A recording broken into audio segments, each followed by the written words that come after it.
Dacă vă place turta dulce pufoasă, atunci această rețetă de turtă dulce glazurată este pentru voi. Foarte bine condimentată, aromată și foarte gustoasă, se face ușor și este pe placul copiilor. Se personalizează foarte ușor și este de-a dreptul delicioasă. Pentru turta dulce vom avea nevoie de 300 de grame de făină, o linguriță de esență de portocală, 200 de grame de miere, 50 de grame de migdale mărunțite, 100 de ml de lapte, 100 de grame de zahăr brut, 10 grame de praf de copt, 2 ouă, 100 de ml de ulei, 10 grame de cacao, puțină sare și 2 lingurițe de amestec de turtă dulce.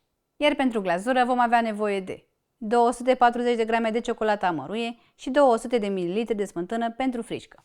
Această rețetă de turtă dulce nu se face deloc greu, însă este turta mea dulce preferată pentru că este moale și pufoasă. Voi începe cu cele 2 ouă, pe care le pun într-un bol puțin mai mare. Peste ele voi adăuga zahărul brun și încercați să găsiți unul cât mai închis la culoare, adică cu cât mai multă melasă. Peste zahăr voi adăuga mierea, sarea și esența de portocală și cu un mixer voi amesteca foarte bine totul pentru aproximativ 5 minute. Mă interesează să am o compoziție cât mai omogenă, iar zahărul să se dizolve cât se poate de mult.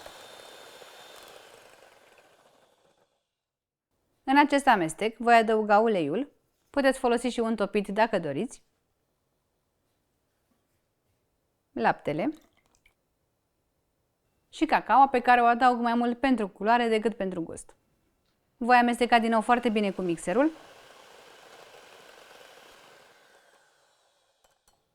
și voi adăuga făina,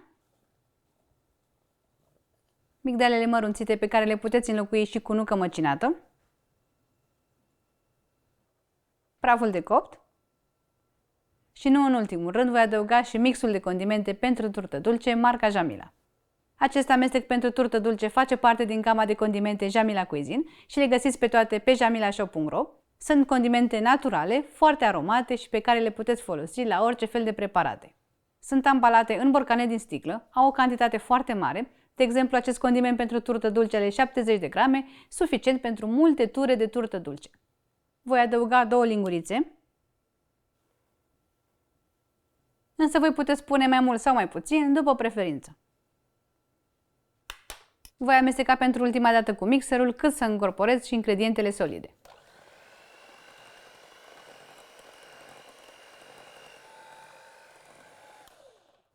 La final va trebui să obțineți o compoziție de felul acesta, moale și curgătoare. Pentru a fi mai ușor de folosit și de pus în forme, o voi pune într-un poș.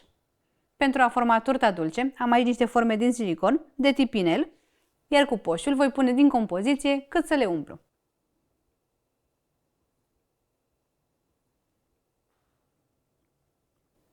După ce am umplut formele, le voi pune în cuptorul preîncălzit la 175 de grade pentru aproximativ 10 minute. Turta dulce este gata, miroase într-un mare fel. O voi lăsa să se răcească pentru 10 minute, o voi scoate din formă, apoi voi face și restul de turtă dulce. Turta dulce este gata și mi se pare că arată absolut adorabil. Doar uitați-vă că sunt de drăguțe. Glazura se face și ea foarte ușor. Pur și simplu voi amesteca ciocolata amăruie cu 75% cacao, cu smântâna pentru frișcă. Voi porni plita la foc mic și voi amesteca continuu până când ciocolata se va topi în totalitate. Glazura este gata. Cam așa va trebui să arate. Dacă obțineți o glazură mai densă de atât, o puteți subția cu smântână pentru frișcă până când sunteți mulțumiți de consistență. Pentru a glazura turta dulce, voi pune pur și simplu una în ciocolată, o scufund și cu ajutorul la 2 furculițe o voi scoate și voi înlătura excesul cât pot eu de mult.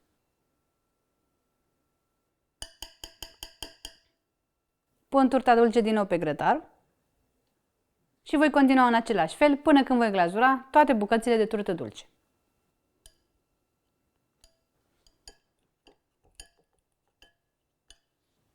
Am terminat de glazurat aproape toată turta dulce, am lăsat câteva bucăți și neglazurate pentru a le arăta la final și așa, însă aveți suficientă glazură pentru a le glazura pe toate. Voi lăsa turta dulce să stea acum pentru a se întări ciocolata și apoi vom reveni. Dragii mei, aceasta a fost rețeta mea de turtă dulce glazurată, foarte pufoasă și aromată. După cum ați văzut, rețeta nu este deloc greu de făcut și este de-a dreptul delicioasă. Turta dulce a stat cam o oră la frigider, asta pentru a se întări ciocolata, iar apoi am putut să le și aranjez pe farfurie, ca să le vedeți și voi cât de frumos arată și cât de minunată este această rețetă. Bineînțeles că am păstrat și câteva bucăți de turtă dulce neglazurată.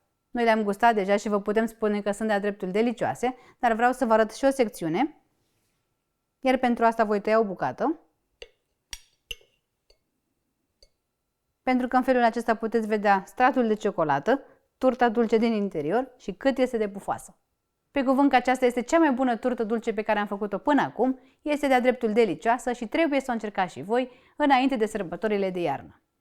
Înainte de final, vreau să vă spun că mobilierul Jamila Cuisine a fost realizat de Euphoria Kitchen Studio, cărora le mulțumesc. Vă mulțumesc și vouă că sunteți mereu alături de mine. La revedere!